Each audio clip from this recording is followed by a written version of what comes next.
Sunday's game. The excitement is building, and the Dolphins hope the enthusiasm and confidence generated in their 31-0 rout of the Chargers will carry over against the Bills tomorrow. The Dolphins went through a short workout here at St. Thomas University, their practice field, and they weren't in a very talkative mood after it was over.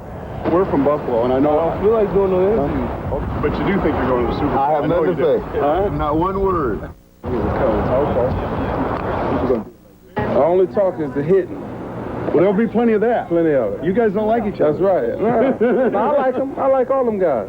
No, you don't. Yes, I do. You do? I really like the Bills. They're good people, good men. We just play football tough. But for all you Bills fans, it's over, baby! While Bills and Dolphins fans hope their teams win, NBC's Dick Enberg just hopes it's a good game. You look back at the San Francisco-Buffalo game, and it was certainly a highlight game for the entire year for us and for the audience, and I think even for those who look ahead to a possible Super Bowl matchup. And I really believe, I've told folks, I think it's going to be a field goal game. I think it's going to be a last possession. Somebody's going to tee it up and kick a field goal, and that'll send one of these two teams to the Super Bowl. Now, the talking's all over. Super Bowl 27 is the prize for the victor. From Miami, Ed Kilgore, Channel 2 Sports. At the stadium to start planning the final phase of Project Pasadena. Just a brief meeting at Rich before the club left the stadium. They'll be off tomorrow also. Before they left, Bills players talked today about how much they've learned since Super Bowl 26.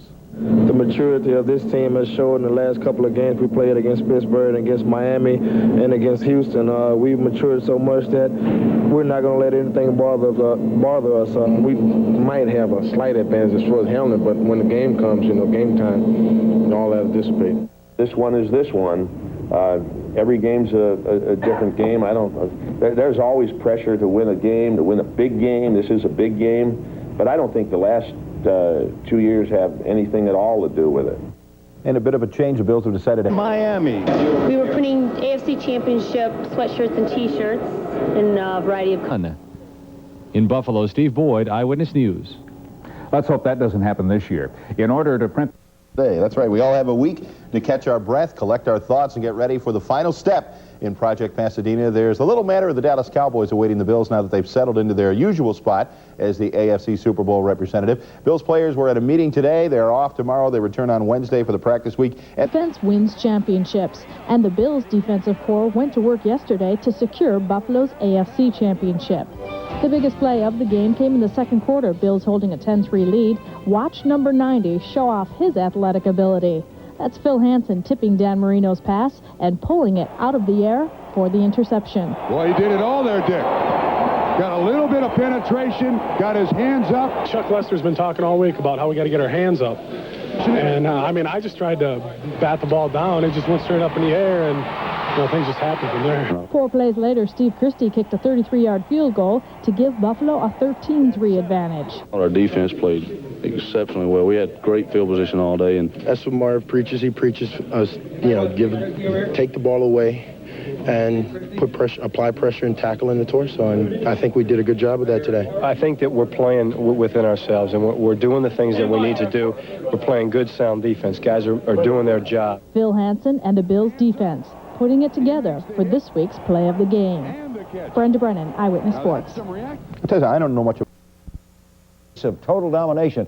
Bills defense, which has been superb since the second half of the Houston game, shut down Miami almost completely. The Dolphins rushed for all of 33 yards. Marino sacked 4 times, harried constantly. Jim Kelly, I thought, came back in excellent championship style. The offensive line did a superlative job opening the way for 182 yards on the ground. It was a terrific team effort. The Bills took the long way around to get to the big dance, but they made it. That's the bottom line. And Brian has more on the mauling in Miami. The Bills dominated the Dolphins. If they hadn't squandered a number of first-half scoring opportunities, it would have been a blowout of major proportions. Well, we had to mix it up. We knew we did, because you play Miami twice, and as good a coach as Oliver Dottie is, he's going to figure out some stuff. And, the coaches did a great job with the game plan, and Thurman, everybody across the board played a great game today. There, one more time. You went the hard way. Is that a boost for you as you go there? I think so. Marvin said, "Don't give up," and it was about 5 minutes left in the game. I said, "If anybody knows not to give up, it's this team." And we stayed strong throughout the rest of the game. You know, we did give up a late touchdown, but we had missed tackles. But other than that, on defense, we just played some great football. Dan Marino was under the gun the entire game. The Bills came at Miami's main man from all angles, and more often than not, found their target.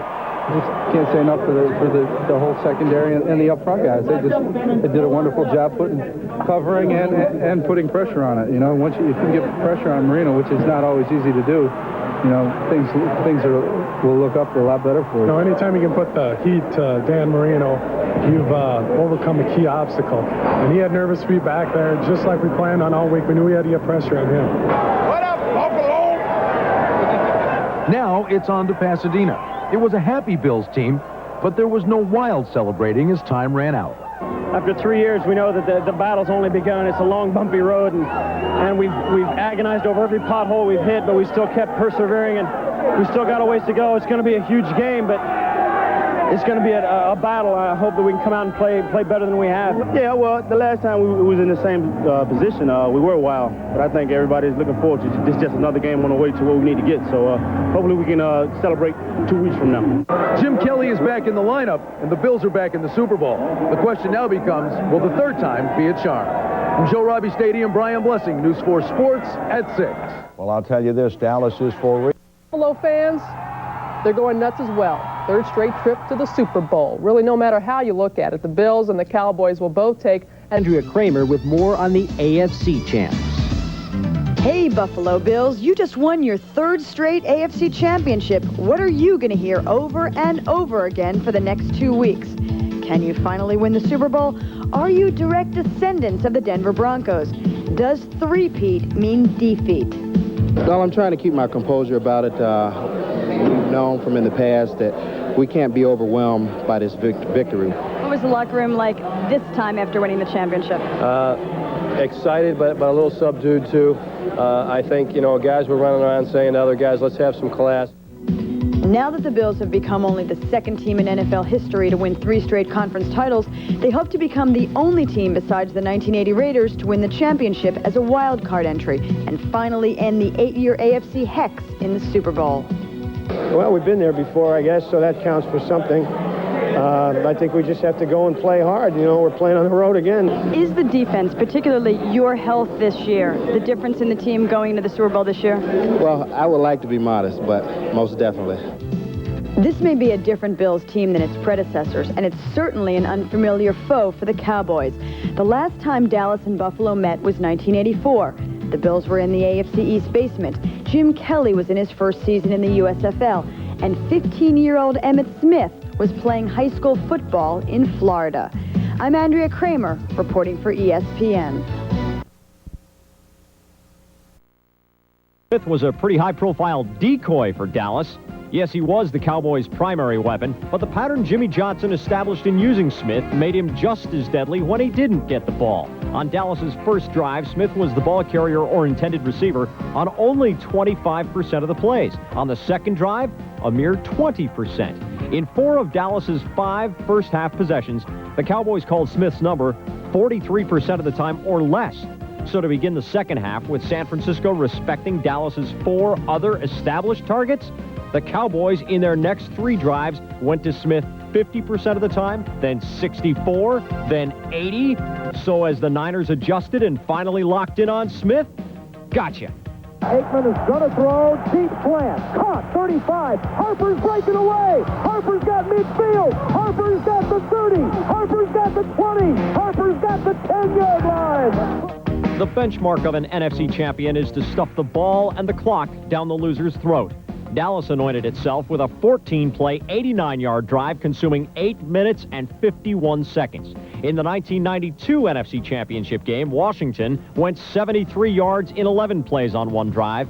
In 91, the Giants' time of possession for the game was nearly 39 minutes. In 90, the Niners was nearly 40 minutes with 4 drives of 12 or more plays. In 89, the Niners drove 13 plays for 1 score, 12 plays for another. In 88, Washington went on a fourth-quarter march that lasted 18 plays.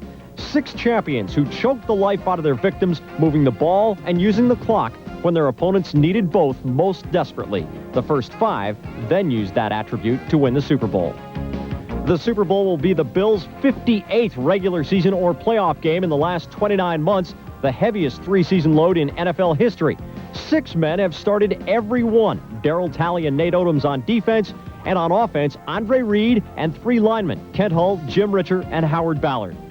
The linemen were in their glory against Miami. Ballard, Hull, and Glenn Parker get quickly outside. 2.5 seconds after the snap, Thurman Thomas has the ball and the downfield blocks. He gains 19 yards.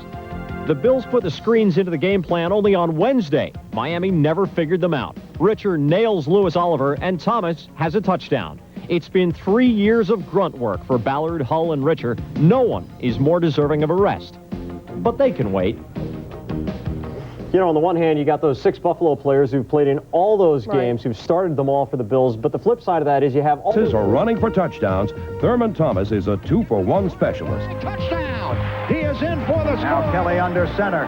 Thurman Thomas may get his number called here on first down. He does. He runs right at the 5. Thurman Thomas, Buffalo's 2-for-1 specialist.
Stadium, Chavez Ravine, where Vin Scully calls the play-by-play to host the Dallas Cowboys first, and then the Buffalo Bills following that. Of course, some of the players wearing outlandish costumes, some of the others taking great pains to appear nonchalant. But in the end, everybody got just about all the sound bites and all the quotes they will need, at least for today. So Media Day, the only thing on the agenda for these teams today. Bills players are off today. Now, it's important to note that one was highly sought after today. I think for the rest of my career, people are going to judge me about that helmet issue, which I think is wrong. But that's the media. You know, that's what you write. That's what you sell newspapers for. No matter what I do, that's going to always be the thing about Thurman Thomas, no matter how many goals or individual records that he set or nothing like that. So, but I'm just here having fun and just trying to win football games. That's what Thurman Thomas says. I think it's been enjoyable, and I haven't had a problem with it at all. And I really, in my opinion, up to this point, I think that the distractions that everybody talks about have been severely overrated. We're learning, we're dealing with the hype. We're learning to deal with different issues that were brought up last year.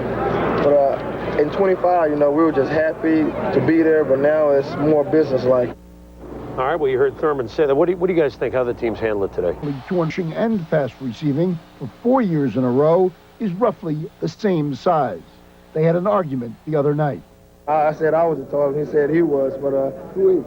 I think I am. I think I got him. Well, then again, I think he has me because he got more hair than I do. So. They both have plenty of talent. No, we're not fast guys. We're just got average speed, but somehow, some way, we seem to get the job done. How to do it? I don't know. I really don't know how I get in guys' arms and get out of them. Emmett, he's got such great vision and he just sees things that you're wondering, why did he go over there? And then you watch the film and you understand why he went over there. I see the defensive player, and then all of a sudden I just see a flash come by, and I know it's one of my guys coming right there to make the block. I see basically half the field. Opponents fear Smith. The power that he has is unbelievable. So you have to game tackle because you get put in a one-on-one situation. Probably 9 times out of 10 you're gonna lose him. All you big guys got to gang up on that little guy? Definitely. He knows that. And how do the Cowboys try to stop Thomas? You hit him a couple times, say, hey, buddy, it's going to be a long day. Then he starts thinking a little bit. They are friendly rivals, these remarkably gifted running backs. Smith won't say he's better than Thomas, but... I think I'm better. I would think I'm better, definitely. Thomas was talking, of course, about golf. They will play football here on Sunday. Dick Schaap, ABC News, Pasadena. We'll be back in just a moment. World News. Not just another boys' game played by large men. For one of the cities involved, this is life, death, respect, pride, history, and point spread. Only a game, not in Buffalo. NBC's Sarah James. Look out, Dallas, here we come. When it comes to the Super Bowl, football fans are, well, a little crazy. You get the picture. For Buffalo, there's more on the line here than beating Dallas. Although that would be very nice, thank you. This is the Bills' 3rd straight trip to the Super Bowl. And if they lose again, they'll hold a dubious spot in the record books. This is your last chance, though. Three strikes and you're out. Buffalonians say a loss would only add to what they see as an image problem. California has chiseled hunks and beach bunnies, and Buffalo has Lake Erie, and a lot of snow. Buffalo doesn't claim to be exotic. This is an ethnic blue-collar town, and proud of it. Prouder still if they win the biggest game of them all, especially after that heartbreaker in '91. No matter how many times they played back the tape, the game still came out the same. No good! If you're a true fan, you'll stand by your team through thick and thin. But winning is a lot more fun.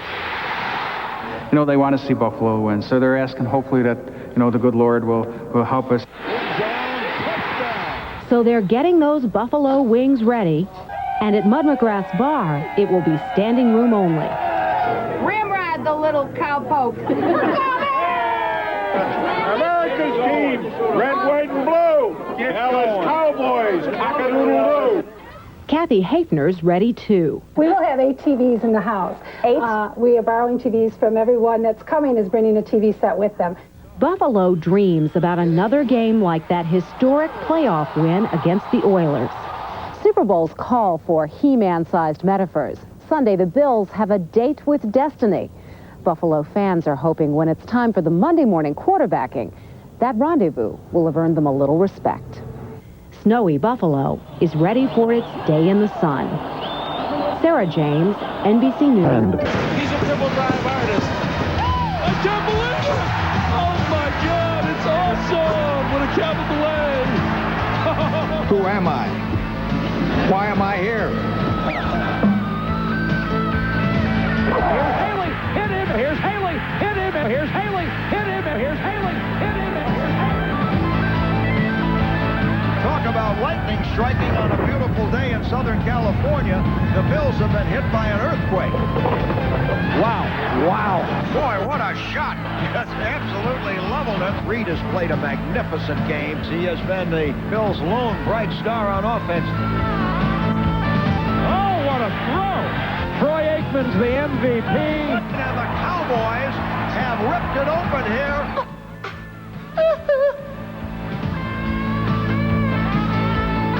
I wonder if that hair will stand up to the Gatorade test on Jimmy Johnson. And Leon Lett turned the moment of his life into the biggest embarrassment you can imagine. Oh, Leon! Look at him. Explain to your grandkid why you did this. This has just been a horrible and horrendous nightmare for the Bills. From the absolute worst to the absolute best. 52-17. Who'd have thunk it? Why do we deserve to lose the way we did today? You gave us a try, now hit subscribe. Be sure to YouTube responsibly and hit that like button if you like what you see, because there's plenty of content to come.